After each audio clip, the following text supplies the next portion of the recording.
Deepa Rawat and I welcome you all with a new video.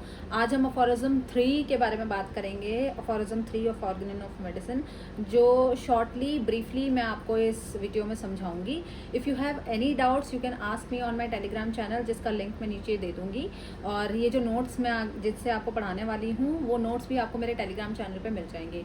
वहाँ पर आपको कुछ क्विज क्वेश्चंस भी मिलते हैं जिनको आप सॉल्व कर सकते हैं if you are preparing for some competitive exams, तो वो भी आपको बहुत हेल्प करेगा। बेसिकली ये लेक्चर जो है वो स्टूडेंट्स के लिए है जो एकेडमिक अभी ईयर्स में हैं और जिनको लेक्चर एग्ज़ाम में शॉर्ट नोट्स के लिए चाहिए होता है या फिर समझ में नहीं आता है, तो बेसिक्स हैं। और बेसिक्स के साथ साथ ये उन लोगों के लिए भी अच्छे से काम आएगा जो किसी एग्ज़ाम की तैयारी कर रहे हैं। So let's begin with the aphorism that you all know। Aphorism 3 में doctor Hahnemann has talked about the knowledge of the physician, कि फिजिशियन को कौन कौन सी बातों का ध्यान रखना चाहिए while he is treating any patient in his clinic. तो what Hahnemann says, if the physician clearly perceives, the first word the Hahnemann used here is perceive। ये word, it's not just perceiving of I guess seeing or observing, it is more than that। सिर्फ देखना या observe करना नहीं है। we'll add one more thing to it, seeing, watching, observing and then understanding the concept, the things what he wants to understand is, क्या एक physician को ज़रूरत है अंडरस्टैंड करने की, that the phenomena of the disease और the medicine और the things going around him with the patient, क्या सिग्निफिकेंस है उसका, उसके क्या कॉन्सिक्वेंसेस हो सकते हैं, क्या उसका प्रोसेस है, क्या उसका प्रोग्नोसिस है, डायग्नोसिस है पेशेंट का भी और उसकी डिजीज़ का भी। There are two different things in homeopathy. First is the disease जो पेशेंट को है and second is the patient जो खुद वो एज ए इंडिविजुअल कैसा है उसको अंडरस्टैंड करना। Then this is the reason he used the word perceives, not only observe, not only watch और see. What is to be cured in disease, क्या उसमें ठीक होना चाहिए।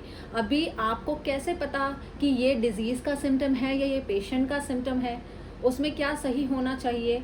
क्या उसको for example patient comes to you with a complaint of constipation, तो उसको पता ही नहीं है कि कॉन्स्टिपेशन है या नहीं है, इसको कॉन्स्टिपेशन बोलते हैं या नहीं बोलते हैं। तो you should have the knowledge about the symptom और द डिजीज़ की कॉन्स्टिपेशन क्या होता है और ये ट्रीट करने की ज़रूरत है या नहीं है, क्योंकि सबका अपने अपने इन्वायरमेंट के अकॉर्डिंग, अपने अपने स्ट्रक्चर के अकॉर्डिंग, अपनी अपनी हैबिट्स के अकॉर्डिंग चीज़ें चेंज होती रहती हैं। तो वो डिजीज़ प्रोसेस में जा रहा है या नहीं जा रहा है, उसको ट्रीटमेंट की ज़रूरत है या नहीं है, ये नॉर्मल है या नहीं है।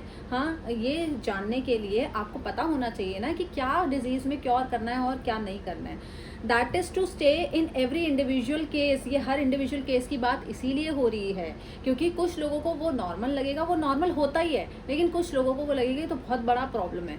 For example a patient comes to me and वो बोल रहा था कि आई हैव अ स्वेलिंग्स और क्या कहते हैं, एक कुछ लम्प्स से हैं मेरे टंग के पीछे। तो मैंने बहुत पेशेंट्स को देखे हैं, वो तो सबको होता है, ज़्यादातर होता है, वो हमारे टेस्ट बड्स होते हैं या पीछे की साइड थोड़ा रफनेस होती है स्किन टंग में। उसने पहली बार ध्यान से देखा, he was around 19-20 years of age, उससे पहली बार देखा, उसको लगा बहुत बड़ी चीज़ है। तो आपको पता होना चाहिए कि वो नॉर्मल है या एबनॉर्मल है, that is to be cured or not, if he diseased or not, the symptom are of a disease, या फिर उसको लग रहा है कि जस्ट ऐसे ही है। तो that you should know the knowledge of the disease indication। if he clearly perceives, again he used the words perceive, let me change this,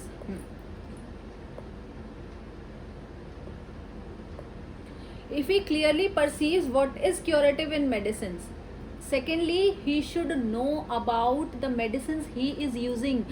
what are the medicines? Medicines are your they are your equipments there जो आपके हथियार हैं जब आप एक war में जाते हो, war is what the disease the patient sitting in front of you, you have to cure the patient, क्योंकि वो बहुत उम्मीद से आपके पास आया है। तो मेडिसिन क्या है, मेडिसिन से ही आप ट्रीट करोगे उसको। तो you should know about your you know the positives and negatives, क्या आपकी स्ट्रेंथ्स हैं, क्या आपकी वीकनेसेस हैं, वो हमें पता होना चाहिए in the you know in the form of disease knowledge, हमें पता होना चाहिए। तो मेडिसिन के बारे में एवरीथिंग वी शुड नो, ये कैसे क्योर करेगी, इसका केमिकल फॉर्मुलेशन क्या है, इसका सोर्स क्या है, हमें सब कुछ पता होना चाहिए। इसके बारे में इसके पैथोलॉजिकल क्या सिम्टम्स हैं, इसके फिजियोलॉजिकली क्या इसके सिम्टम्स आएंगे, क्योरेटिव क्या प्रॉपर्टीज़ हैं इसकी। अब फिजियोलॉजिकली क्या है, जब आपने उसको क्रूड फॉर्म में थोड़ा सा किसी इंडिविजुअल को खिलाया तो उसके क्या क्या सिम्टम्स आते हैं, वो उसके फिजियोलॉजिकल सिम्टम्स है। फॉर एग्जांपल आपने कुछ ऐसे सब्सटेंस दिया जो थोड़ी सी डोज में it will not harm the patient, तो वो उसके फिजियोलॉजिकल चेंजेस, जैसे कुछ पॉइजनिंग्स हैं हमारी, जैसे कॉपर पॉइजनिंग्स हो गई, लेड पॉइजनिंग्स हो गई, ठीक है, आर्सेनिक फॉस्फोरस पॉइजनिंग हो गई, वो थोड़े थोड़े जब आप फिजियोलॉजिकल डोजेस में उन्हें दोगे तो वो फिजियोलॉजिकली क्या इफेक्ट करेंगे पेशेंट के अंदर, वो पता होना चाहिए। पैथोलॉजिकली क्या करेंगे, अगर उसको लार्ज डोजेस में दोगे तो क्या होगा, वो पता होना चाहिए। हमें उसकी क्यूरेटिव प्रॉपर्टीज़ पता होनी चाहिए, और वो कैसे पता चलती हैं, वो हमें प्रूविंग से पता चलती हैं। जब हम एक मेडिसिन को एक हेल्थी ह्यूमन बीइंग पे प्रूव करते हैं तब हमें पता चलता है कि how is the patient acting on a healthy human being, so that we can note the symptoms जो उसके अंदर आ रहे हैं, और उसको हम पेशेंट में देखते हैं और उसको यूज़ करते हैं। तो we should know about this Hahnemann is talking about every individual medicine, हर इंडिविजुअल मेडिसिन का। ये नहीं कि आपने फॉस्फोरस का कर लिया तो सल्फर का भी आपको पता चल जाएगा, ऐसा नहीं होगा। हाँ, knowledge of the medicinal power he should know, and if he knows how to adapt accordingly to clear defined principle what is curative in medicine to what he discovered to be undoubtedly morbid in the patient, so that the recovery must ensure to adapt it as well in respect to the suitability of the medicine most appropriate according to its mode of action to the case before him, choice of the remedy and the indication। अभी ये सारे इसमें ये बता रहा है कि अभी आपको नॉलेज ऑफ द डिजीज़ हो गया, नॉलेज ऑफ द मेडिसिन आपको हो गया, अभी आपको दोनों नॉलेजेस को कैसे एक साथ मर्ज करके पेशेंट पे अप्लाई करना है और उसको यूज़ करना है। तो here Hahnemann is talking about the law of similia, the perfect law, ऐसा ट्रीटमेंट का मेथड यूज़ करके उसको अप्लाई करना है। आपको लॉ ऑफ सिमिलिया से ही अप्लाई करना है, लॉ ऑफ मिनिमम डोज से अप्लाई करना है, ठीक है। लॉ ऑफ सिमिलिया का मतलब है कि आपको जैसे सिम्टम्स मिल रहे हैं पेशेंट में, उसी सिम्टम को किस मेडिसिन ने किस मेडिसिन ने प्रूव किया, किस मेडिसिन ने निकाल के दिया है एक हेल्दी ह्यूमन बीइंग में, तो उस मेडिसिन को आप दोगे। Law of similia, law of single dose, law of minimum dose, ये सब चीज़ें यूज़ करके आपको पेशेंट को ट्रीट करना है। नॉट ऐसा नहीं है कि आपको लार्ज डोजेस में उसको देना है, या क्योंकि हमारे प्रिंसिपल्स जो हैं उन प्रिंसिपल्स को ही यूज़ करके आपको उन डिजीज़ नॉलेज को और मेडिसिनल नॉलेज को एक साथ अप्लाई करना है और पेशेंट को ट्रीट करने में उसका यूज़ करना है। तो here Hahnemann what he says, and if he knows how to adapt accordingly to the clearly defined principles वही हैं जो हैनिमन ने 7 principles बताए हैं हमारी होम्योपैथी के। what is curative in medicine to what he has discovered, जो भी क्योरेटिव है मेडिसिन में और क्या उसने डिस्कवर किया है, to be undoubtedly morbid in the patient. आपने पेशेंट को देखा, आपने नॉलेज ऑफ द डिजीज़ को यूज़ करा, आपने पेशेंट में देखा कि ये क्या है जो मॉर्बिड है और उसको ठीक करना ही करना है हमको, और यूज़ क्या किया आपने, क्योरेटिव प्रॉपर्टीज़ ऑफ मेडिसिन को यूज़ किया, so that the recovery must be insure. Recovery आपकी सही होनी चाहिए, इट इज़ इंश्योर कि रिकवरी पक्का आप इंश्योर कर लोगे। To adapt it as well as in respect to the suitability of the medicine most appropriate according to its mode of action to the case before him, choice of the remedy, the medicine indicated. अब आपने apply अपने principal भी देख लिया, मुझे ये principal similia को, law of minimum dose और single remedy, theory of dynamisation, ये सब कुछ को देखकर हमने अब मेडिसिन को अप्लाई करना है। हमें मेडिसिन हमने सिलेक्ट कर ली है। नाउ अब क्या करना है, मेडिसिन तो सिलेक्ट कर लिया है लेकिन उसका पोटेंसी भी सिलेक्ट करना पड़ेगा। इंडिकेटेड मेडिसिन तो हमने सिलेक्ट कर लिए लेकिन उसके यहाँ तो काम ख़त्म नहीं हो जाता, पोटेंसी भी सिलेक्ट करनी पड़ेगी, उसकी रिपीटेशन भी देखना पड़ेगा, उसके डोजेस भी देखना पड़ेगा और कितने टाइम तक उसका एक्शन है, उसको कितने टाइम तक मेडिसिन देनी है, वो सब चीज़ें भी देखनी पड़ेंगी। तो ये सब चीज़ों का भी आइडिया या नॉलेज होना चाहिए। पोसोलॉजी भी पता होनी चाहिए, फार्मेसी के बारे में भी पता होना चाहिए, क्योंकि अगर आपने ग्रुप ऑफ, मान लीजिए पेशेंट आपके सामने आ रहा है तो कुछ सिम्टम्स ऐसे होते हैं, बेयरली उसकी जो पर्सनालिटी होती है वो किस ग्रुप ऑफ मेडिसिन को सूट करती है, मिनरल्स को सूट करती है, मेटल्स को सूट करती है, वेजिटेबल्स को करती है, एनिमल्स को करती है, स्पाइडर्स को, स्नेक्स को, किसको सूट करती है, हमें मोटा मोटा आइडिया मिल जाता है। अगर हमें ये पता ही नहीं होगा कि लैक्टोसिस आया कहाँ से है तो उसका बेसिक ट्रेट हमको पता नहीं होगा, क्योंकि डॉक्टर ने सिग्नेचर कहीं ना कहीं मैच करता है पेशेंट का और रेमेडी का। As also in respect to the exact mode of preparation and quantity of it required proper dose, हमें चॉइस ऑफ द मेडिसिन करनी पड़ेगी। मेडिसिन हमने कर लिया तो हमें एग्जैक्ट मोड ऑफ प्रिपरेशन, उसको कैसी फॉर्म में देना है, उसको लिक्विड में देना है, उसको वाटर डोज देनी है, उसको पिल्स देनी है, उसको स्टैट डोज देनी है, कैसे देना है, प्रिपरेशन कैसे हुई है उसकी, वो भी हमें पता होना चाहिए। Quantity of medicine, proper dose उसको कैसे दिया जाए, proper period for repeating the dose, ये भी हमें पता होना चाहिए अकॉर्डिंग टू द डिजीज़। अब ये सब हमें तब पता होगा जब हमें नॉलेज ऑफ डिजीज़ होगी। अगर हमें नॉलेज ऑफ डिजीज़ नहीं है, हमारा पैथोलॉजिकल केस है, हमें पता नहीं है कि केस कितना पैथोलॉजी में एक्सटेंड कर चुका है और हम उसको ज़्यादा हायर पोटेंसी की मेडिसिन दे जा रहे हैं और फ्रीक्वेंटली रिपीट करे जा रहे हैं, ठीक है। तो हमें ये सब तभी पता चलेगा जब हमको डिजीज़ का और मेडिसिन का नॉलेज होगा। अगर हमें मेडिसिन का नॉलेज, स्फेयर ऑफ एक्शन पता होना चाहिए। जिस मेडिसिन को आप जिस पेशेंट में अप्लाई करने जा रहे हो वो स्फेयर ऑफ एक्शन कवर ही नहीं करता, चाहे आपकी चार्ट में सबसे पहले आ रहा हो, है ना।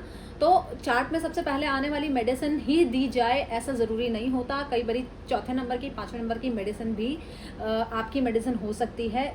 कभी कभी होता है कि हमने रूब्रिक्स को सही सिलेक्ट नहीं करा है, इंपॉर्टेंट रूब्रिक्स हमने मिस कर दिए हैं, या फिर हम बहुत कोर रूब्रिक्स नहीं सिलेक्ट कर पा रहे हैं तो हमारी मेडिसिन नीचे चली जाती है। अगर हम बिल्कुल कोर बेसिक रूब्रिक्स सिलेक्ट करेंगे जो उस पेशेंट में है ही है तो आपका फर्स्ट मेडिसिन ही आपकी सिलेक्टेड मेडिसिन आएगी ज़रूर, जब चार्ट में देखेंगे आप।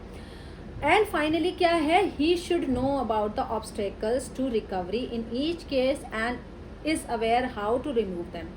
अब ये सब हमने देख लिया। In spite of doing everything you are giving, you have taken the best case, you have chosen the very correct remedy, you have rightly choosing the potency and you are very good in this, you have repeated the doses बहुत अच्छे से, you have done everything, but still the patient is relapsing or the patient is not getting the cure you are expecting कि अभी patient को मैंने बिल्कुल सही, अभी तो बिल्कुल सही हो जाना चाहिए था, बट ऐसा क्यों नहीं होता?